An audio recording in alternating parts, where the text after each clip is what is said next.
Desa, Bapak Abdul Halim Iskandar.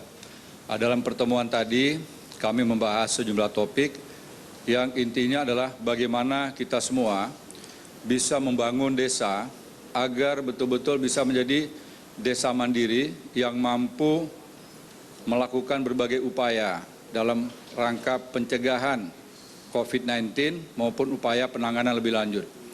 Hari ini, desa memiliki peran yang sangat strategis. Kepala desa, termasuk juga para lurah dan wali nagari, memiliki kontribusi yang sangat luar biasa dalam upaya melindungi segenap warga bangsa kita. Desa harus menjadi ujung tombak. Kepala desa harus menjadi pemimpin terbaik saat ini, yang juga harus bisa melakukan kolaborasi dengan segenap komponen yang ada di desa, melibatkan PKK, Karang Taruna, dan juga sejumlah organisasi seperti relawan, tokoh-tokoh agama, tokoh masyarakat, dan tokoh pemuda, termasuk juga para ketua RT dan juga ketua RW.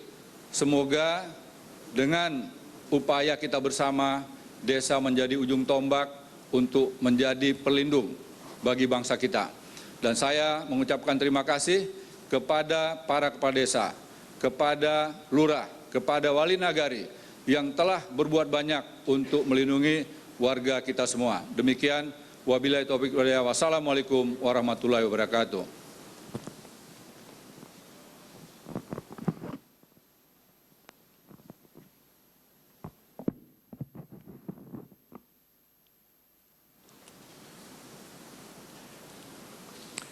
Assalamualaikum warahmatullahi wabarakatuh. Rekan-rekan wartawan yang saya banggakan, alhamdulillah pada sore hari ini saya bisa bersilaturahim dengan Kepala Gugus Tugas untuk mendiskusikan langkah-langkah konkret lebih lanjut terkait dengan peran desa di dalam pencegahan dan penanganan COVID-19. Puji syukur, alhamdulillah sampai hari ini pelaksanaan Peraturan Menteri Desa nomor 6 tahun 2020 yang memuat 3 hal. Yang pertama terkait dengan pencegahan dan penanganan COVID-19 di skop desa, di level desa. Kemudian level terkecil lagi di level RT RW atau dusun. Kemudian padat karya tunai desa.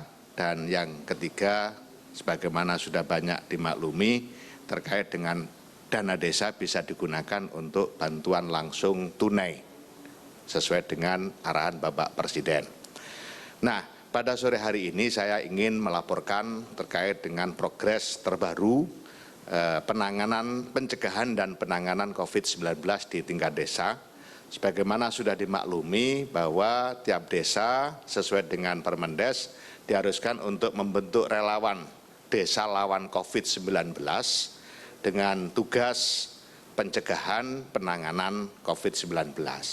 Relawan terdiri atas kepala desa langsung sebagai ketua, kemudian wakilnya ketua BPD untuk memudahkan koordinasi. Anggota relawan seluruh komponen kekuatan di desa harus masuk, seperti disinggung Pak Kepala Gugus Tugas tadi, antara lain ketua RT, RW, remaja, Karang Taruna, PKK, perangkat desa, tokoh agama, tokoh adat, tokoh masyarakat harus masuk, dan prinsip yang harus dipegang di dalam melaksanakan tugas relawan desa lawan COVID-19 adalah prinsip gotong royong. Ini yang juga terus-menerus digaungkan oleh Bapak Presiden agar permasalahan yang kita hadapi hari ini akan mudah selesai ketika kita tangani dengan cara bergotong royong. Dan itu salah satu filosofi gaya hidup yang hanya dimiliki oleh bangsa Indonesia. Modal dasar utama yang harus kita kembangkan terus. Kemudian yang perlu juga saya laporkan, alhamdulillah pada kesempatan data terbaru siang hari ini ada 40.000 desa atau sekitar 53% yang sudah membentuk relawan desa lawan COVID-19. Tentu 40.000 desa ini memang masih dalam proses, utamanya di basis-basis yang hari ini sedang menghadapi situasi. Sementara 47% lainnya masih terus berproses dan tiap hari kita melakukan pemantauan, evaluasi dan pengawasan terhadap pelaksanaan pembentukan relawan. Kemudian di dalam salah satu tugas relawan adalah membentuk pos jaga desa. Pos jaga desa ini satu hal yang sangat penting hari ini untuk memantau mobilitas warga desa, baik warga desa yang dari dalam maupun keluar. Kita semua maklum bahwa satu hal yang betul-betul harus diperhatikan hari ini adalah social distancing atau physical distancing, termasuk mobilitas daerah yang dituju. Nah, pos jaga desa ini sangat penting dalam konteks untuk melakukan pemantauan warga desa yang keluar maupun warga desa yang dari luar, supaya apa? Supaya memberikan rasa aman bahwa desanya memang dilakukan pengawasan yang serius. Sama halnya ketika kita menghadapi situasi keamanan, kemudian desa kita dijaga, pasti warga desanya merasa aman dan nyaman. Itulah makanya di dalam peraturan Menteri Desa kita wajibkan juga membantu namanya pos jaga desa, pos jaga gerbang desa. Hari ini desa yang sudah membentuk pos jaga desa sudah 8.400 sekian desa, dan ini memberikan satu kontribusi yang sangat bagus bagi pendataan pemudik yang datang dari rantau.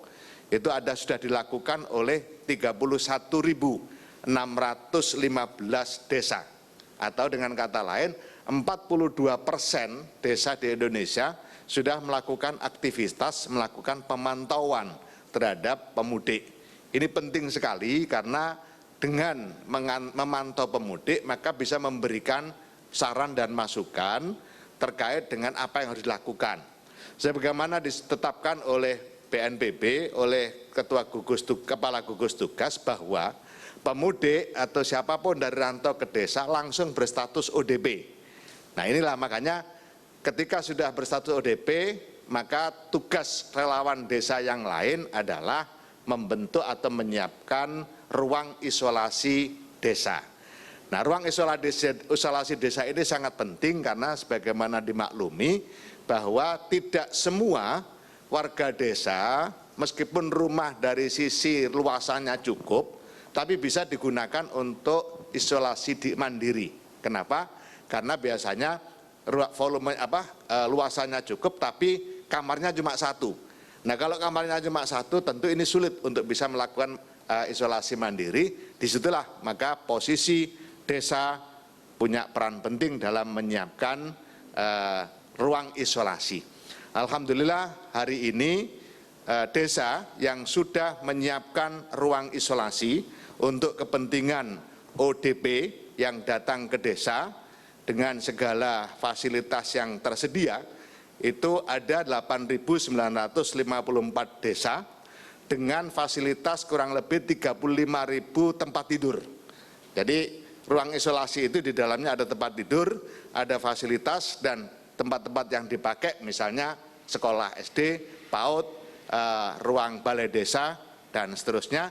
Sedangkan untuk desa yang sudah melakukan penanganan ODP dari 8.954 desa tadi sudah menangani 24.519 ODP.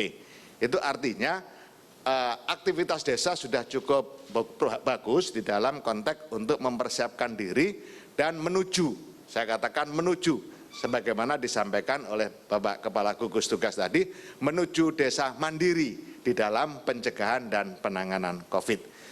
Yang terakhir, saya mengajak kepada seluruh kepala desa untuk lebih serius lagi mempersiapkan desanya dalam upaya lebih memberikan fasilitas kepada warga masyarakatnya dalam upaya agar bisa mencegah dan menanggulangi penyebaran COVID-19 di sekup desa. Kita yakin kalau tiap-tiap desa melakukan penanganan serius bagaimana harapan Kepala Gugus Tugas tadi, desa mandiri, maka skop kecil selesai, otomatis akumulasi dari skop kecil tadi akan berdampak pada skop yang lebih luas. Skop kecamatan, skop kabupaten, skop provinsi, dan tentu skop negara kesatuan Republik Indonesia. Saya pikir itu laporan berkala yang bisa saya sampaikan pada kesempatan hari ini. Tentu kami akan terus mengupdate laporan-laporan ini kepada warga masyarakat, juga kepada gugus tugas. Demikian, kurang lebihnya mohon maaf. Assalamualaikum warahmatullahi wabarakatuh.